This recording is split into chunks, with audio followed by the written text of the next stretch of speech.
roll call here in a minute, but is there a motion to adopt the agenda? Yeah, we adopt the agenda. Seconded. Okay. Michael, Joycelyn, motion to adopt the agenda. All those in favor say aye. Aye. Okay. All those opposed? Okay, roll call. I'm happy to do this. Brent, I'm here. Michael, Joycelyn, John, Yemi, Ron. And then the one person who is not present at the moment is Michelle, and she may join us. And when she does, we will add her and announce that. Brent, she just joined. Okay, she did. Okay, thank you, Michelle. Good morning. Morning. It's a full committee. I appreciate everybody showing up. Just as a way, kind of a preparatory comment or introduction, we have two significant items to consider. The hope is that we will make some recommendation that they can be considered next Tuesday at the full board meeting. I want to assure you or represent to you is that if we act today, that we might not have to have a building committee later in the month, but that might be an error, but let's see what we can get done with the items that we have in front of us today. They're two familiar items to us that we've been over in some sort of detail, but we wanted to pause and be thoughtful about them all. One of them involves Riverside and the other one involves North Oak. And so the minutes from our September 16th meeting are in front of you, are available to you.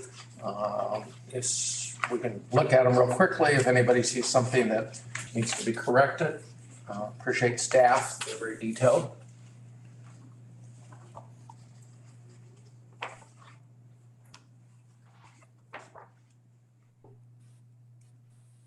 Is there a motion to approve the minutes? So moved. Okay. Is there any discussion? All those in favor say aye. Aye. Aye. All those opposed? Okay, minutes are approved. We're now down to the two projects referenced. First one's guaranteed maximum price on North Oak. So let me tee this up just a little bit for you. As you might remember, and I think we talked about this, and it's one of the reasons why we're meeting at a time that is not our typical time. We put out the guaranteed maximum price for North Oak, and it did come back higher than our target. But the feeling was that there was probably some room to move it back closer to the target. Jim Coulter, as Cody mentioned, Jim Coulter from J.E. Dunn is on the call, and certainly he can help us with a lot of the detail. But a lot of just, quickly what's happening is that supply chain issues, as we've been hearing about in the news, and labor issues and things like that are beginning to potentially affect our pricing. One thing I will say is I was sharing this story, this whole process that we were talking about where we had something that came in and we felt like it came in, about $600,000, $700,000 above target. We weren't happy with that and felt like we might be able to, negotiate that and do a little bit better. I was speaking with Eric Button. He is responsible for the building project in St. Louis County.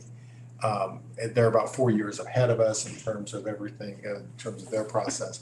But he told me, he said if they had a project that came in $600,000 above target, they would have adopted it immediately. He said he hasn't had one project that's come in lower than $1 million above target. So, markets are different, but, Kansas City and St. Louis tend to be the big markets, and realizing our track record has been such that we got sticker shock at 600,000 where he would have seen that as a good thing. I think kind of helps us with, how good this whole process has been up until this point, and that we've just hit a couple of snags due to some outside influence. But with that said, we did go through, Jim from J.E. Dunn worked with all the subcontractors, and we did work on getting the project lower than what it originally came in. And so the motion that we have is approval of recommendation to the full board for work packet 12, which is North Oak, for the total guaranteed maximum price of $6,718,442 to be paid from the Capital Projects Fund, and approval authorizing staff to draft a notice to proceed. This, as I said, this is above target. Jake, help me out with the numbers. How high above target is this? It's $331,974. And that amount can be taken from our contingency, still leaving about $700,000 in our contingency, which we feel very comfortable with our two remaining projects that will be enough. There is still a project contingency that's part of this. We lowered it, but there is still a project contingency that's part of this. But there was an exercise that we went through, and I believe we have that. Do we have that chart that shows, is there another screen for this item? No, there's not, Steve. Okay. So Jake and Jim, I'd like to hand this over to you at this point to talk about what we did to trim the price. And because I want people to be comfortable with what we're doing, and I want them to understand that I believe we didn't do anything that's going to end up being penny wise and pound foolish, that we're going to end up in having to just immediately 6 years from now go back in and throw $300,000 into the building.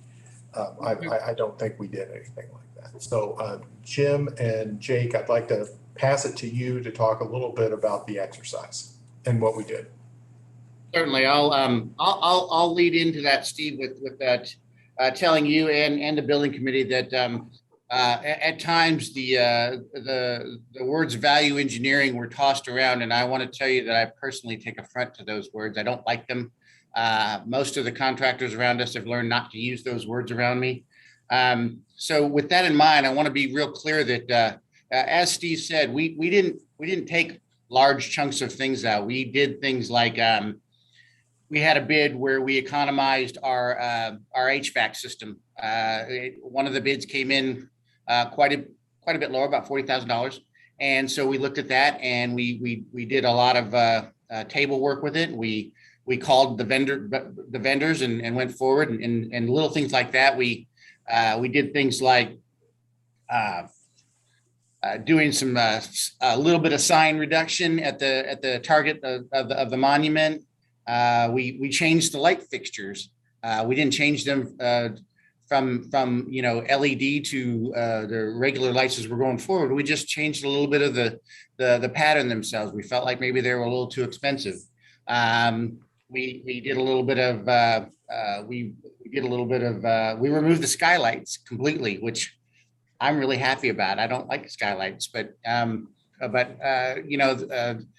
and I don't like them for the reason that sometimes they leak. It's not that I don't like them because they provide great light. That's not it. But they, we economized the elevator cab finishes.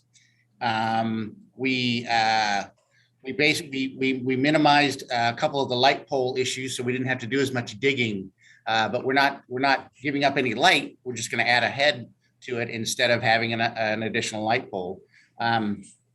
Those are kind of the things that we went through. It's a pretty good laundry list. We spent almost 3 hours going through this, and Steve was a part of it as well. I really feel confident that these changes that we made are minimal. There are changes to reduce the price. We basically were able to come down $310,000, and that's what made this got us to the $6,718,442. And Jim, do you have any more to add to that?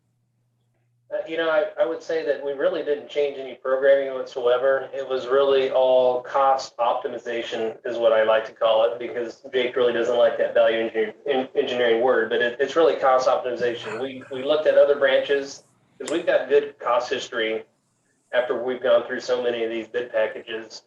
And we noticed a few things that were a little bit different on North Oak. North Oak is a little different because it's got the multi-level building that we haven't done yet, but we really went back and looked at cost history and worked with the design team and Jake and Steve to really optimize costs and say, hey, this is a little different on North Oak. Can we go back to the way we've done it in the past to really get back down on the cost? I will say overall that, like, big picture, Market has been a little volatile and crazy lately. And most of the areas where we were over our budget were really kind of related to steel. Steel is probably the most unpredictable, the most volatile at the moment. There are some forecasts, out in the future that scrap prices are coming down, which may mean steel starts to come down a little bit, but I still think we always get a better buy as soon as we can make the buy. Just to add one thing to it, going to the split level design did not increase the cost of the GMP per se. It really, we went with the split level design as a conscious decision to maximize the site conditions that we have. The original North Oak as it stands right now is 15,580 square feet. And when we get done with North Oak, it's going to be 17,000 square feet. So by using the split level design, we were able to take advantage of the situation that we've got and also generate a little bit of additional parking. So. Can I add a comment, Jake? Sure, go ahead. Yeah, just to reinforce, so you know. This is Jim Stuffelbeam, our architect. Yes, sorry, Jim here. That Jim Coulter and his team at J.E. Dunn, I think they really did a really good job of vetting this and scrutinizing this. We work with a lot of contractors, and a lot of contractors would just look at us and say, well, here's the number, what are you going to do? But man, these guys worked it pretty hard. We had additional meetings outside the ones that Jake mentioned, 2 or 3 meetings that were 2 or 3 hours apiece with J.E. Dunn, and they were asking us all kinds of questions.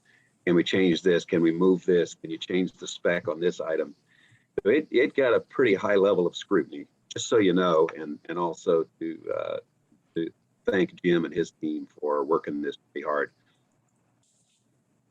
I want to back up for just a second. What Jim Stuffelbeam just described is almost a perfect definition of what the construction manager at risk, the CMR delivery model, is based on what we talked about when we accepted this model.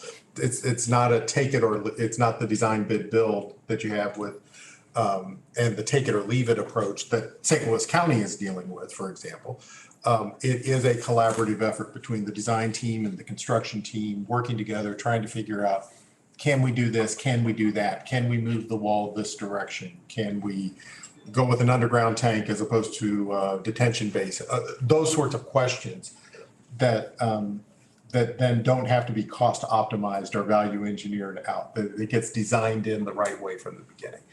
And I think we're seeing the benefit of that. So in terms of some numbers, and we can share this, actually, I believe we did share the full list with Brent and Michael and showed them all the choices that we made, what we chose to keep and what we didn't keep. Happy to share that with anybody who would like to see it.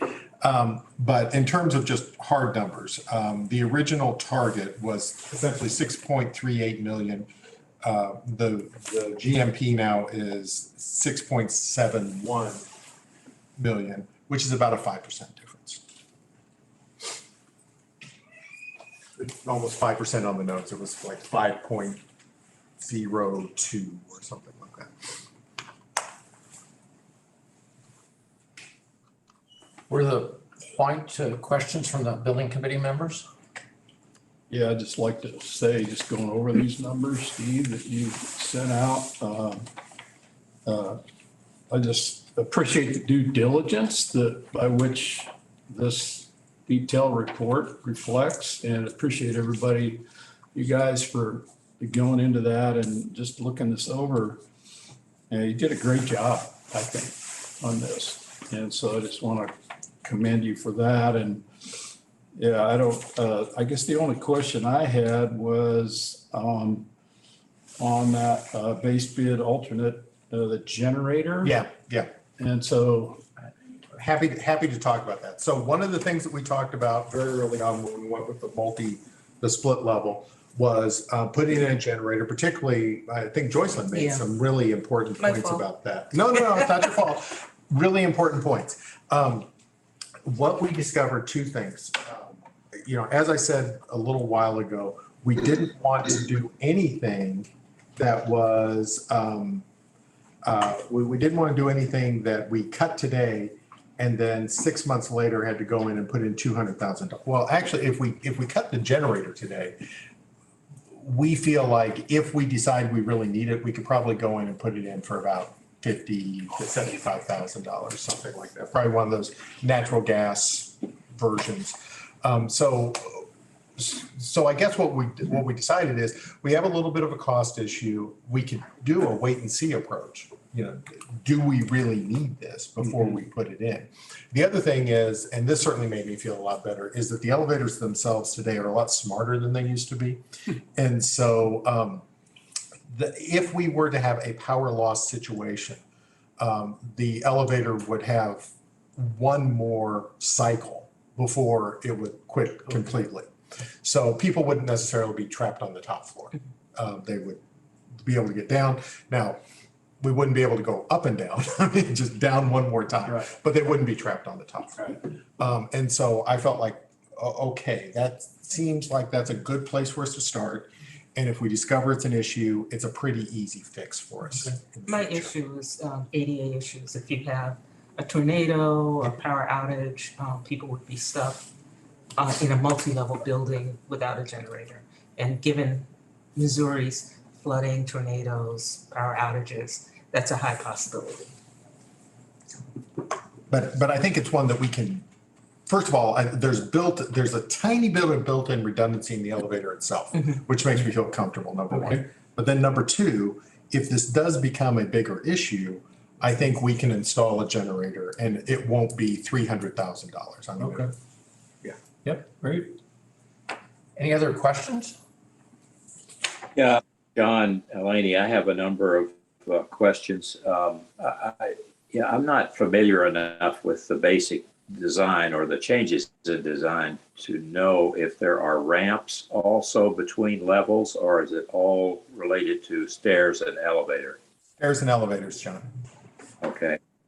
Are there any changes to the outside landscaping, irrigation, et cetera? It's interesting that you should say that, because certainly one of the comments that I made in the meeting is we are not going to eliminate any irrigation. In large part because the irrigation is what helps protect us against mud jacking and keeping our foundations in good shape. But I believe we did. Jake, help me out. I know we did trim like a small landscape area, but it wasn't. I can't remember what it was. There was something we eliminated, but we did not eliminate the irrigation, most certainly. What? Do you remember that, Jake? I think what you're thinking of, Steve, is we talked about the island near the drive-through, and we were originally going to reduce that, and then we talked about it. We ended up not doing it. So, John, I don't believe we took any cuts on landscaping, and as Steve said, we insisted that the irrigation be left. Okay, thank you. What about signage? I heard a mention of signage in the lead up. What signage is being reduced?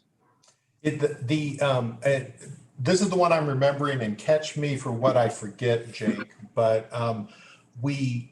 we are sort of trimming down the monument sign out by North Oak Traffic Way, and it was a little larger than the original plan was. It was a little larger. We're just decreasing its size a little bit, so it's more, actually it becomes more of a duplicate of the type of sign that we're installing at Lee Summit. So it's almost exactly like the sign that we're going to install at the new Lee Summit branch, and before it was slightly larger. But we still feel like it's going to be, it's going to be much better than what it is right now, which is, you drive by the building, you don't even realize that a building is there. Jake, did I miss anything on that? That was the signage issue, right? Yeah, that was the basic signage issue. And if correct me if I'm wrong, Jim or one of the architects, but basically the reason why it was a little larger, John, is because we were putting a little bit like a logo on the bottom, and we'd made it a little bit bigger, but the actual library sign and the lit part stayed in. So all we did was reduce. I think we just basically reduced the base a little bit, and we did do it for the ability to basically say, all right, this is what we're doing at Lee Summit. This is what we want to do at North Oak. We're trying to get some sort of a, for lack of a better word, standardization, where when you see a sign, you go, oh, library sign, and it looks almost exactly the same as the other one. So wherever you go, you're seeing that same kind of welcoming and you're knowing that you're coming into the library. Yeah, the only other one, Jake, was we had a sign that was separate, standalone, that had its own foundation. And we removed that foundation and applied it to the bench wall. So we didn't get rid of the sign, we just got rid of the foundation. Okay. Well, we also want them to know it's a Mid-Continent Public Library site also, in addition to knowing it's a library. Well, the sign's there, John. It's just not as big. Okay. And the logo itself is still affixed to the front of the building, as I recall. It is. At least one, not two. How much was saved by doing those items that you just mentioned? We don't have any detail here in front of me, at least if it's available. John, this is Brent. I just emailed you the list. It's about $14,000. Yeah, so, and we can get this out to all the building committee members, but it's, there's 27 items that resulted in $310 in savings, and then there's another 30 items for which staff said no. So it's a list of everything that was considered, what was said yes to, what was said no to, and it's pretty detailed and pretty thorough. And we will revisit this at the board meeting next Tuesday, and so we can also maybe provide some additional information or show versions of these so that people are satisfied that it's visible as a library. John, I want to assure you is that there's a clear no that says about eliminating an island with landscaping in it. So it's number 20 on the no list and others. So we have not, I would make a representation, we have not reduced our standards of what it is that we believe are aesthetic values. And so if we go ahead with this project, you won't drive up and say, well, why did this one get shortchanged? Right. Yeah. If I recall, I think the sign in Lee Summit, we actually had to get city permission to make it as large as it was because of the way it's configured so that it can be seen coming around the corner. So moving it a little smaller to North Oak is not going to make it too small. We had, from what I recall, it was special permission to make it bigger than usual. All right. Okay. One final question. There must have been a reason for putting the skylights in to begin with. The architects evidently must have thought that there were places where the light was not sufficiently bright in those areas. And so is that the case? And is that the case? And how much are we saving by taking out skylights? Let me start with this, and then I'll pass it to Jake and Jim. But the initial skylights, if you remember, North Oak kind of has a pit. The new North Oak has a pitched roof, and the skylights were going to be essentially on the north side of the pitched roof. But the east side of the pitched roof is a wall of glass. So, I mean, there is a lot of light in this building. I think the feeling is that it would just kind of bring a little bit more natural light into the building, but it's not like I'll just draw one from your past, John. It's not like our old Lee Summit branch, for example, where it's built into the side of a hill, or like Riverside, where it's built into the side of a hill and it's completely dark in the back. But so to me, it felt like it was a belt and suspenders approach in terms of getting natural light, and there's going to be plenty of natural light in this building. But Jake, Jim, and Jim, if you'd like to weigh in, please feel free. I'll step in on this. John, I argued with the architects from the beginning on the skylights because we got the skylights in Clay Como, and they just, in my opinion, they just didn't do what they said they were going to do. And if we would have put a little bit more glass in, I think we would have gotten just as much light.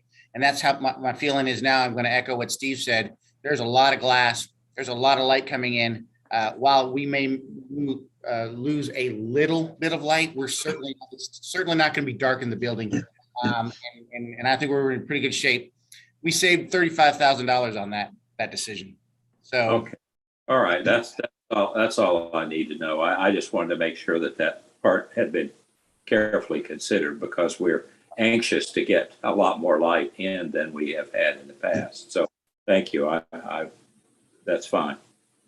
John, Yeah, that's this is line Jim. item number 8 on the list. Yeah. So, It's not, I'm sorry, this is Jim. It's not a question of darkness so much. Architects like skylights because they make that connection, indoor, outdoor, natural light. So yeah, we tend to like those. But if they're not on the plate, they're not on the plate. And Jake is right. If it doesn't make sense, it doesn't make sense. So Okay, thank you. it's not a question of darkness. It will not be underlit. Yeah, I appreciate this. I will say again, though, that I'm satisfied with the amount of work that's been done. And as Michael said, we're grateful that you're going to these lengths to try to save this money. The fact is, we are going to be spending another $300,000 more if this gets approved. And I am anxious for us to have an overall review of where we are in terms of income and outgo in terms of the capital project. And we have not done that. At least they've not done it in the finance committee. Maybe I just am not recalling that it's been done thoroughly and item by item in the building committee. But I'm anxious that be done. I don't think that should hold up this particular effort that's been made, but I think that we are at a point where we need to do that very carefully to make sure that we're balancing income and outgo on the project, on the capital projects. This is Brent Chalmers. Any other questions from committee members? Yes, this is Yummy. I have a question. Yes, Yummy. I am a little concerned about the price tag. Is this needed? Would you say that the project cannot be completed without this additional amount?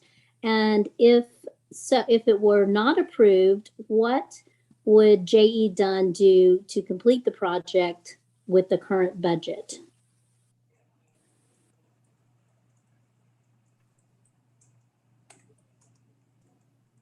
So from the J Dunn side, we found a path that got us very close to the original budget, but it started to affect program to a point that we, as a team, didn't think it was appropriate because we did not want to do something different on this library that we've done on other libraries.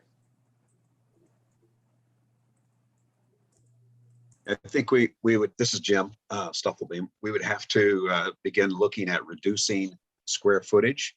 We would have to start looking at program items. For example, one of the items that was considered was display cases.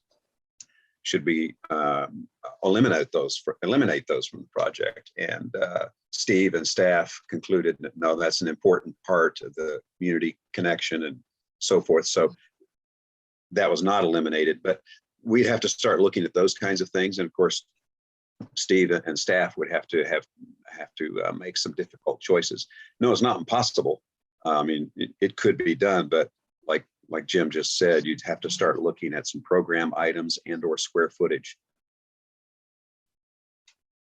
I think one more thing that's really important to keep in mind too is that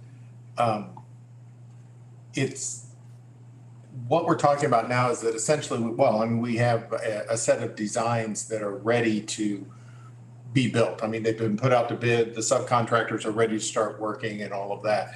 In order for us to step back and say, let's trim 1,000 square feet off this building so that we can bring it in at $6.3 million.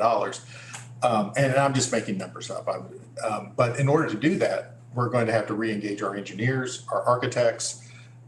We'll probably, I would guess once everything's all said and done, and also considering the volatility in the market, we'll spend more than $300,000 in trying to save $300,000. And that's just, that's my guess today. I mean, in a different environmental situation or economic situation, my recommendation might be totally different, but. See, we did talk about that as a group to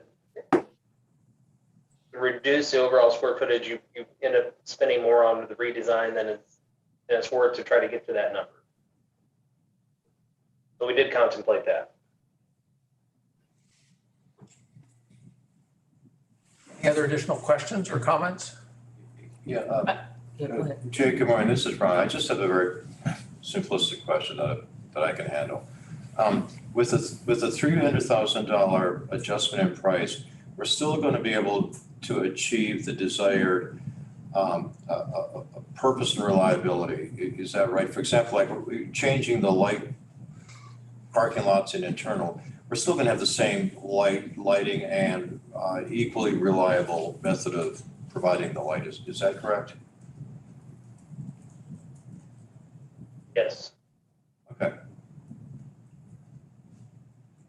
Kind of along Ron's line, but also I want us to keep in mind that these plans were created from numerous community meetings, from numerous analysis of what was going on in the area of need. And so to cut back on a well thought out plan beyond aesthetics and just cost savings would mean to make a decision to underserve a community. And I'm not willing to do that as an individual board member, but our communities all have needs, and they all have different needs, and the plans were developed on those needs. It came the pandemic and steel prices going through the roof, but the needs still remain. Any other questions? I'm going to go ahead and call the vote. All those in favor say of the motion that's on the screen, I'll just read it out loud. Approval of recommendation to the full board to accept work package number 12, North Oak, for the total guaranteed maximum price of $671842442 to be paid from the Capital Projects Fund, and approval authorizing staff to draft a notice to proceed. This would be a recommendation to the full board. If there are additional questions that the committee members have, that would be beneficial. We're not authorizing this project to proceed. We would be authorizing this project to the full board whose action is necessary for us to proceed. So all those in favor say aye. Aye. Aye. Aye. All those opposed? No, this is Yummy. No. Noted. Thank you, Yummy. Anybody abstain? Michelle, I'm not sure I heard a vote, or if you're there, if you. Oh, I said aye. Okay, thank you. Okay, everybody on, Yummy said no, and the other two people online said yes. I just wanted to make sure I had clarity around that. So the matter is approved. We're going to go to the next item, which is the Riverside recommendation. This has been my quick intro. This has been a much discussed project. As Michelle was overwhelmed, like, you mean this is 7 years? And I think the correct answer was no, I think it's been 8 or maybe 9. Our president kind of sensed that there was a consensus really around the project at the last time that we got together. But frankly, we did not have it listed as an action item. And then we wanted to kind of, frankly, we did not know if we would have a consensus when we went into that conversation. So hopefully we're back to where we were when we last talked about it. So I'm going to ask staff if there's anything that they might add or any additional developments. There was a couple of questions during our board meeting that they may or may not have answers to, but I'm going to turn it over to staff. So I believe I tried to send out we've been working on a letter of intent because we figured that the best way to approach Riverside was to start putting things in writing, start trying to get everybody agreeing to things as opposed to trying to remember what was said 7 years ago. And what we did is we really started following kind of the same approach that we did with Grain Valley. So, so our staff, hearing what you all talked to us about and what we've been taking in from the city of Riverside, we put together a letter of intent. Now, this draft, which I tried to send out to you this morning, and hopefully you've seen it, and if not, I think it's in board docs now, and it's certainly being shared on the screen right now. And so what it basically does is it lines out who's the buyer, who's the seller. We are considered the seller in this letter of intent. And basically what it says is that we're going to sell our library property as is to the city of Riverside for $1 million plus $350,000.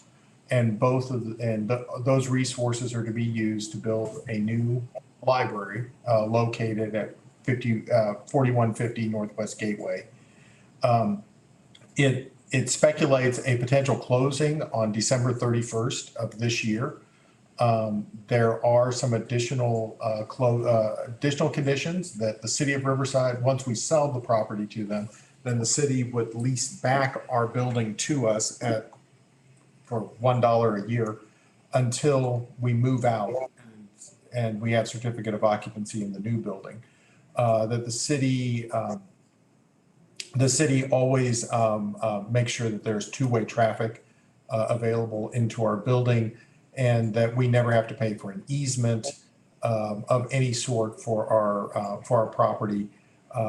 And then of course that we make all sort of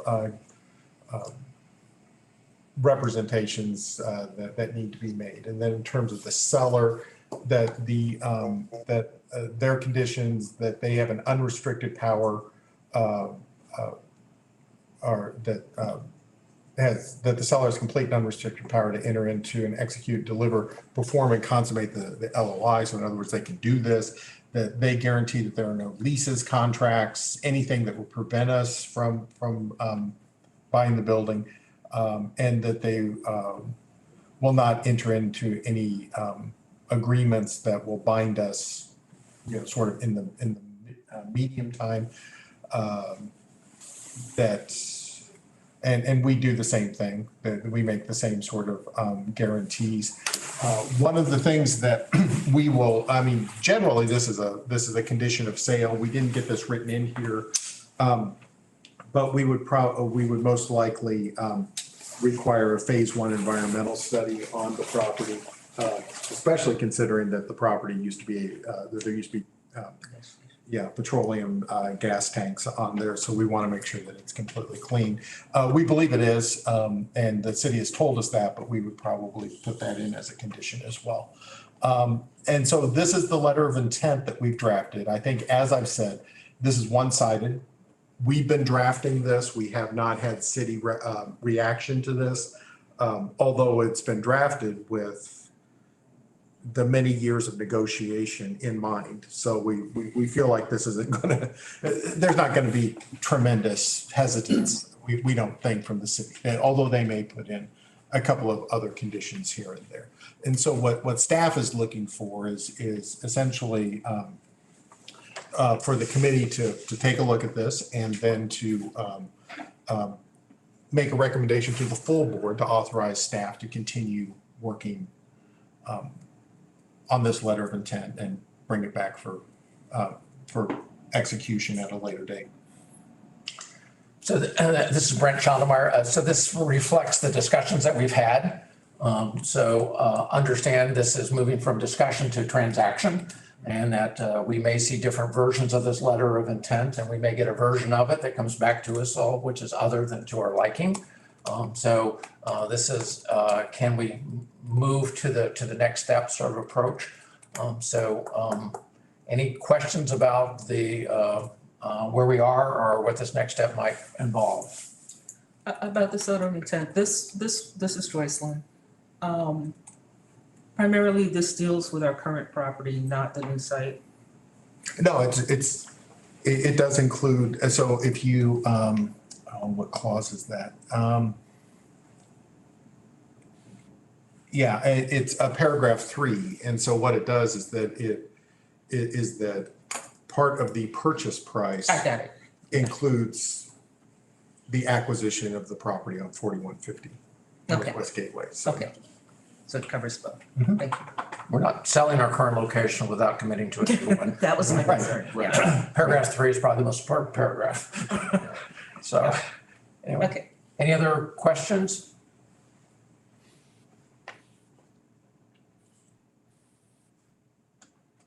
Any other updates or additional information from staff?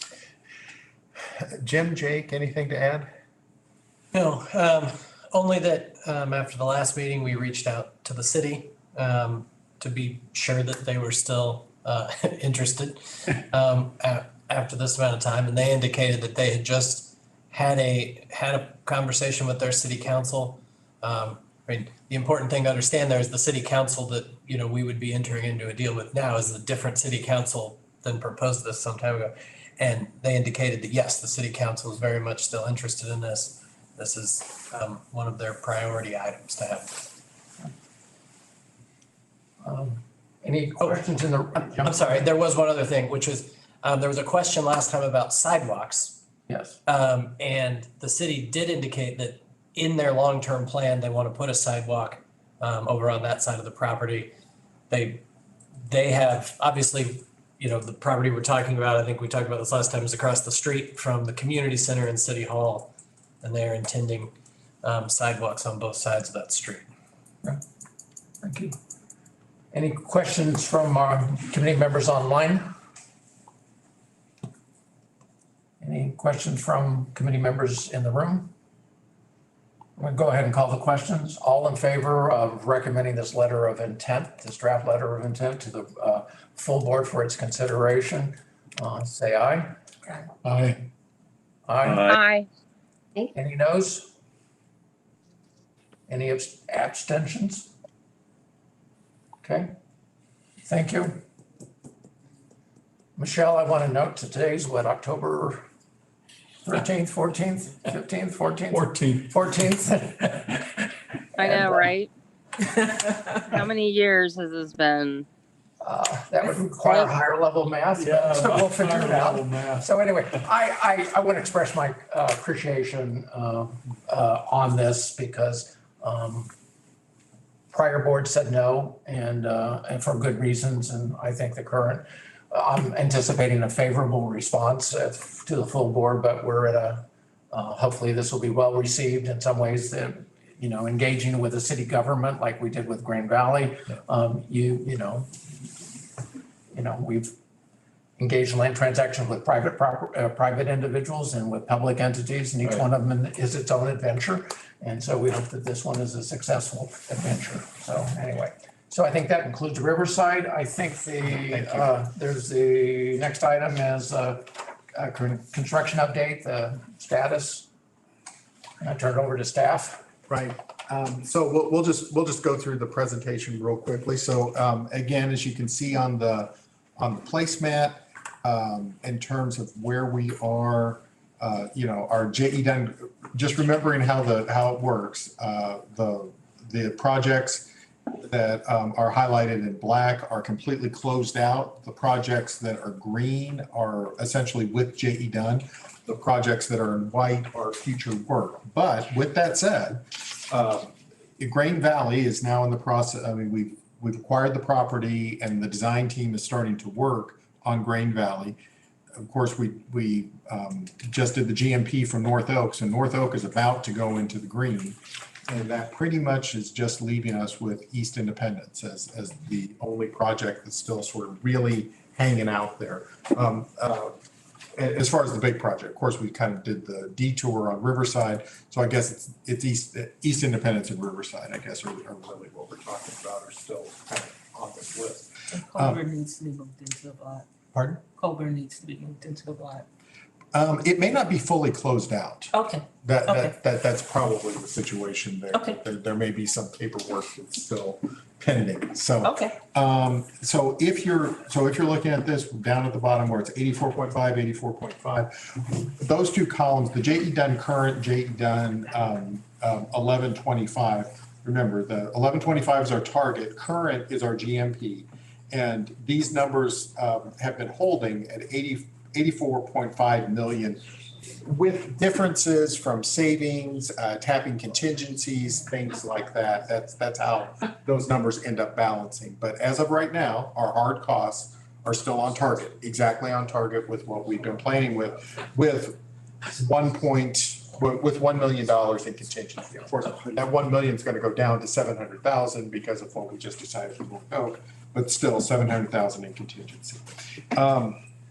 And so that's, you know, just looking at it quickly, we're still pretty much where we need to be. If we go to the next slide, this will be just sort of some updates. This is Woodneath. And actually, I was at Woodneath, wasn't yesterday, day before yesterday, I was at Woodneath. And this is what it looked like there, except more puddles of water. There's been, I think I was talking with the superintendent, and I think they said that 68 weather days at Woodneath, and it's just playing havoc in terms of what they're doing. But anyway, up in the upper left-hand corner, that's the auditorium. You can see all of the cladding is in place. You know, so it's looks like a building now. You can see on the upper right-hand corner, the parking lot is graded, sub base is in, kind of, you know, getting pretty close to the asphalt. The lower left-hand side, you're beginning to see the colonnade with the, actually on the, you can see the colonnade and the sidewalk connection from the historic house on the left. In the middle is the plaza that's between the two buildings, and they're putting the concrete in there. And then the colonnade on the sort of there in the middle. And then in the lower right-hand corner, that's actually the outdoor amphitheater, the 100-seat amphitheater. And so what you're looking at there is you're looking at a bollard to keep cars from driving down the stairway. But then the other thing that you're seeing is those little circles, essentially those are the foundations for the bench seats for that. And then the bollard, if you follow that all the way down those stairs, is a small performance or speaking stage is what that is. So taking advantage of the natural contour of the land to create that space. The other thing that's happened at Woodneath, just an FYI, we have the main drive is closed. So the main drive off of Flintlock is closed right now. Part of that is because the circle drive that's right in front of the house, a lot of that got damaged during construction, just heavy trucks coming in and things like that. It was always part of the process to repair that at the right time. And it ended up that this week became the right time. And so the circle drive is closed.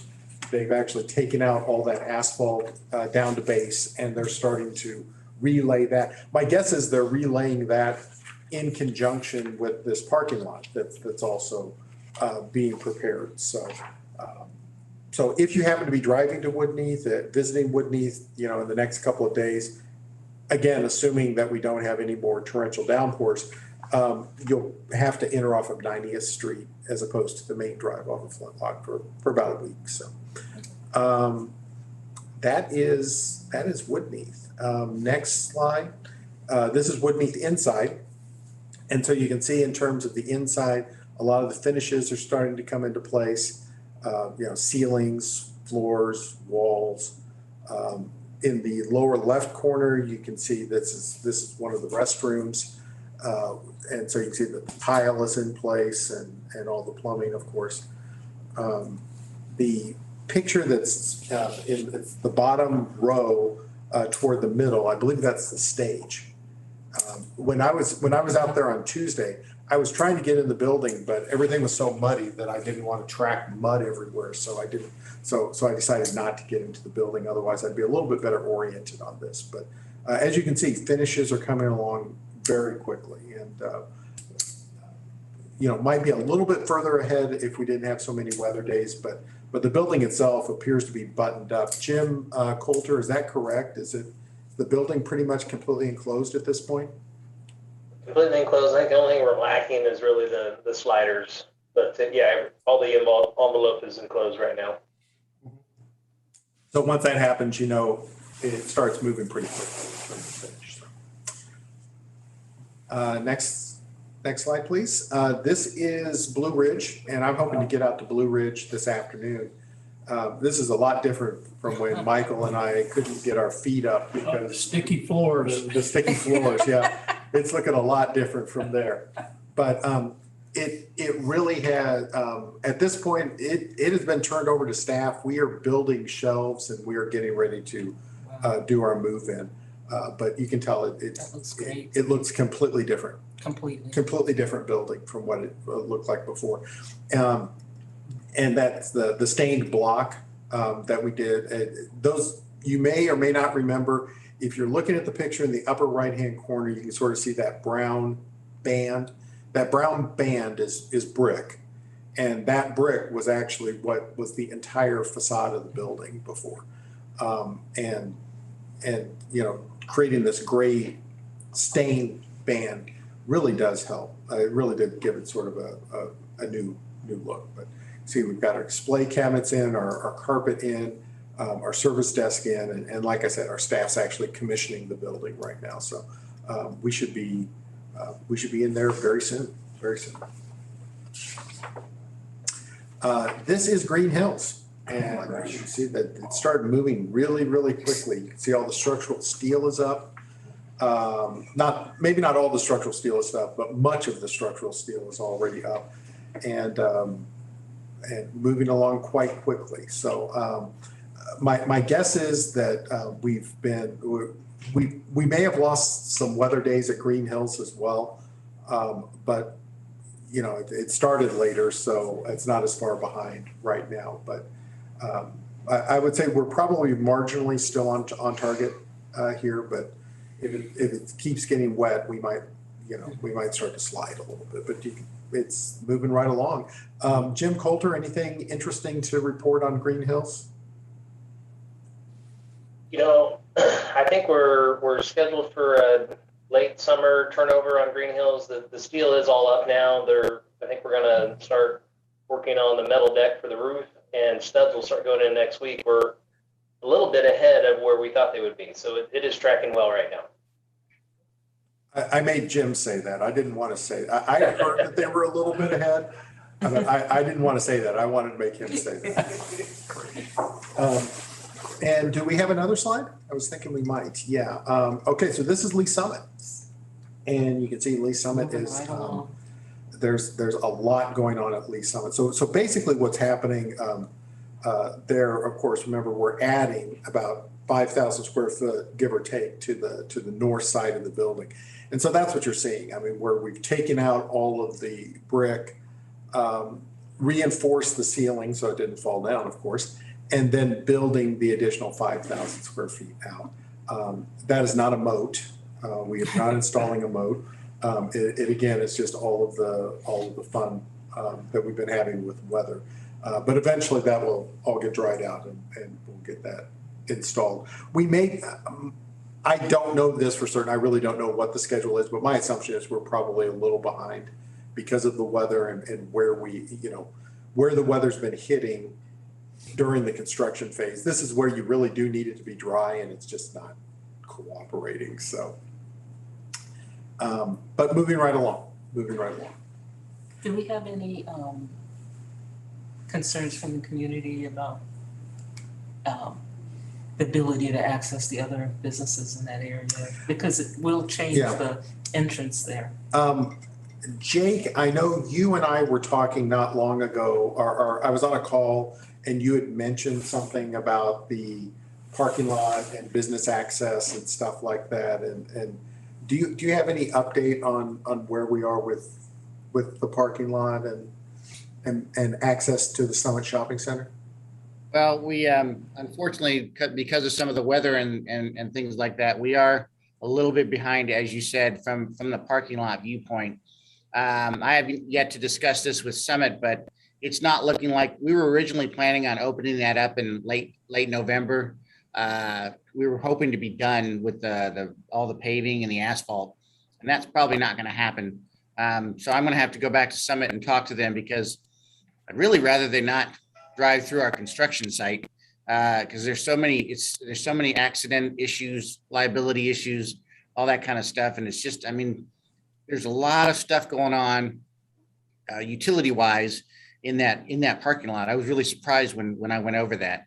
But that's the construction part. But once we're done, the entrance will be improved. It won't be a raceway anymore.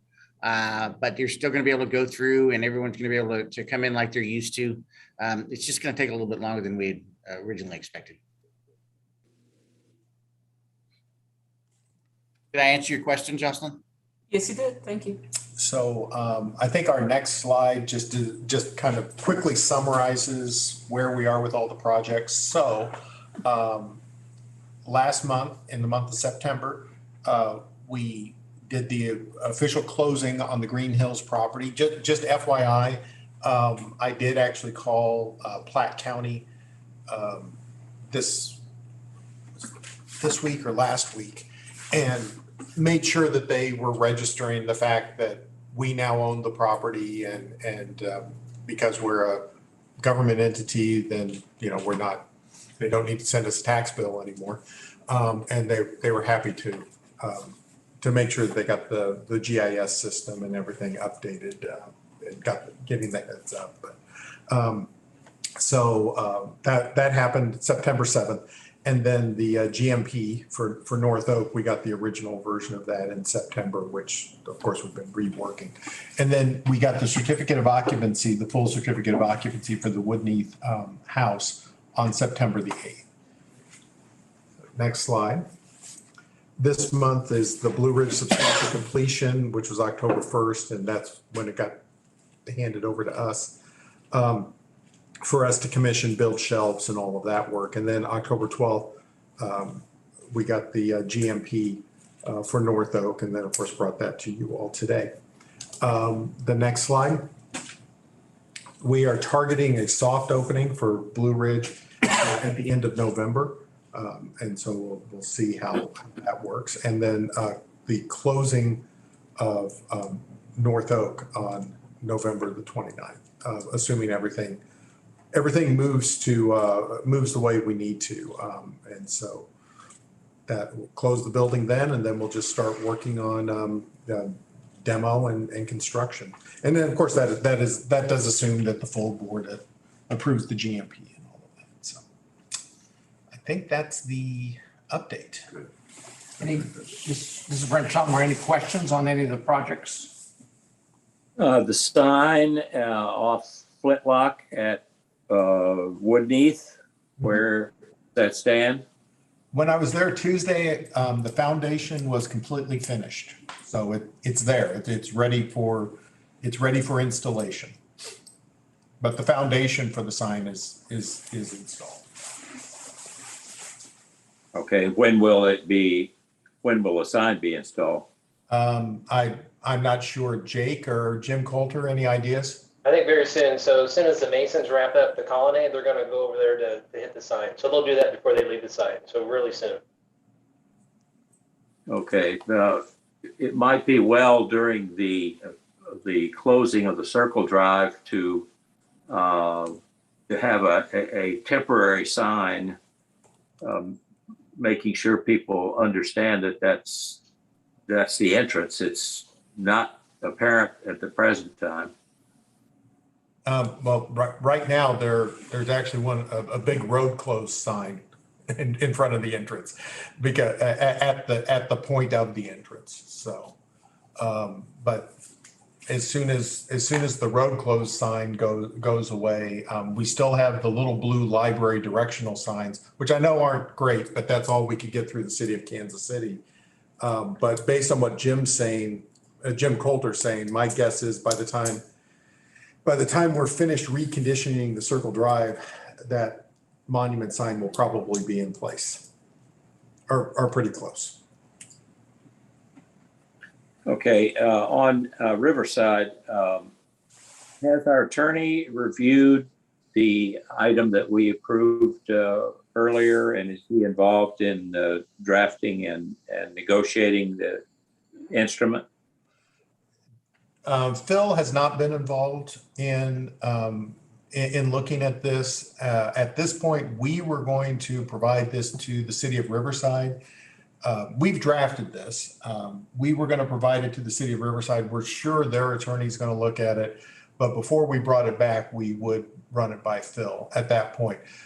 One thing that I want to make sure that people understand, because I think sometimes people forget, is that part of what, Jake's not an attorney, but Jake's primary duty with the Army before he came here was as a contracts officer. I mean, he's actually very good at doing these sorts of things. I know the first couple of documents that I had Jake draft, I had Phil look at it and he said, I can't do anything with this. He said it's ideal. So we're going to continue to use Phil, but I think on things like this, but leaning on Jake's experience and then having Phil check it at the back end, I think is probably a better use of our resources.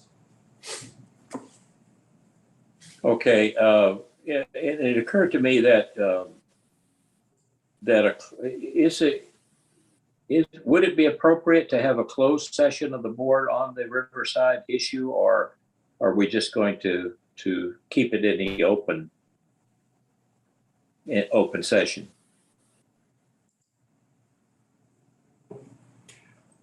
John, I'll provide an answer. I mean, if they come back with a counter to what it is that we think that the spirit of the endeavor is, then we probably would need to go into closed session in the same way we went into closed session for Green Valley to sort of say, well, there's additional considerations that are of importance to the board. So if it's going along smoothly and the like, frankly, it's refreshing that public bodies can do these things in public.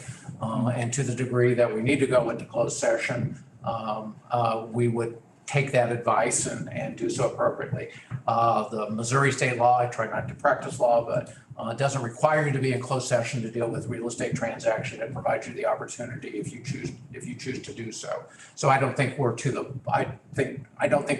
point. We're reflecting our desires and intents and values, and we wait to hear back from them. And if we hear something different, then we maybe have to do that. So I hope that we have a timely response from Riverside is what I would sort of say, is because we committed to them to kind of work this through by the end of the year. And we frankly have done, my feeling, our part. Yep. And now it's really on them to come back and decide whether it still meets with their interests and desires. So as far as you know, there is nothing in this document that we approved that would be a surprise to the governing body at Riverside, should they be online or in any way privy to this document. There's nothing that they would be surprised about by reading about it in the press or hearing about it online, correct? Staff are shaking their head and saying yes. That's correct. Okay. I mean, also, we're actually like in open meeting right now, so they Well, will be able to get to it already. I'm aware of that, but it's a different level of attention when it goes to the full board is all I'm saying. Sure.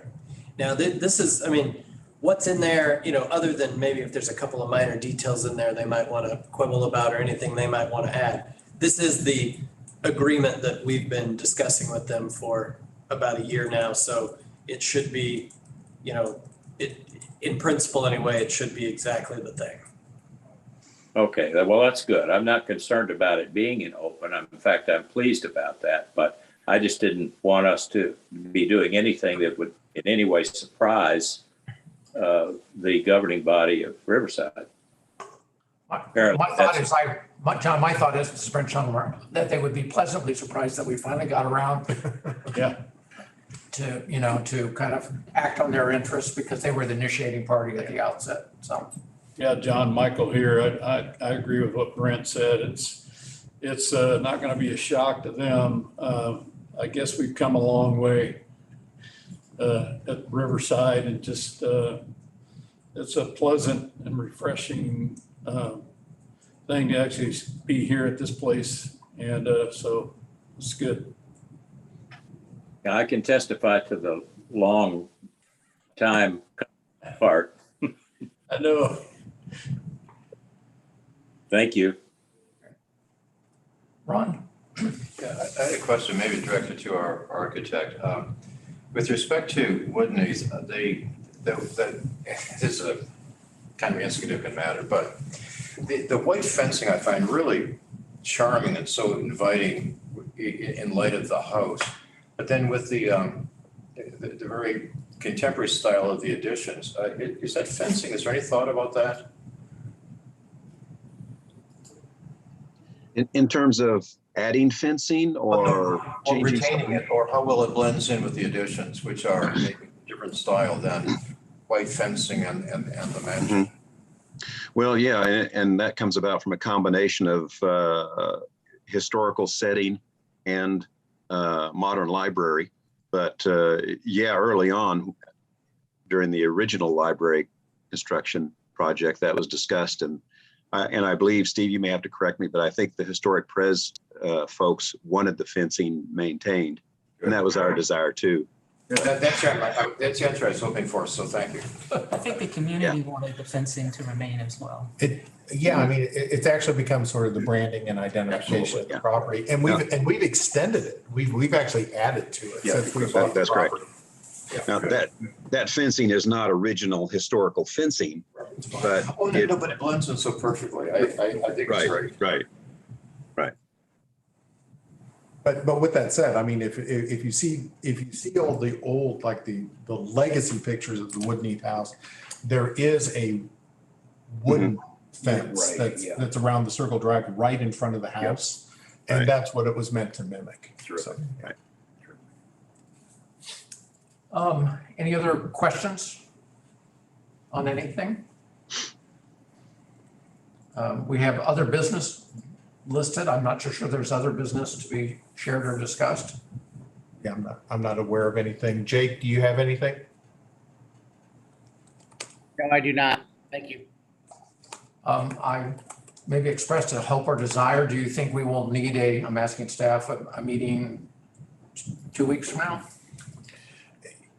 You know, the only reason that I could see right now that we would need is if for some reason the board rejected the GMP and we had to figure out a plan B, or if the board rejected the letter of intent and we needed to figure out a plan B. That's the only thing Jim, Jake, I mean, we don't have anything else pending. There's not like another GMP that's on the horizon. Correct. That's correct. All right. Any other comments from the committee members? First go to online. Don, Yeah, Michelle? yes, from a finance committee point of view, when is the finance committee, Steve, is scheduled to review the finances of the capital program? Well, John, I was actually getting ready to send you an email on this, and according to my notes, we did review this in January, a year ago. We did have a full review on the capital replacement plan.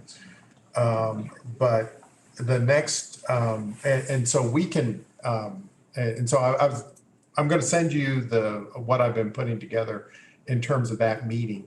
But the next meeting of the finance committee would be the first Tuesday in November, if we held, no, I'm sorry, first Thursday in November, right? Thursday. First Thursday in November, if we held to that. Yeah, okay, well, all right, thank you. Michelle, Yummy? I'm good, thanks. Okay. That was one of the two of you, but anything from the other? Okay. Anything from anybody in the room? Good job. Okay. Take a motion to adjourn. So move. All those in favor say aye. Aye.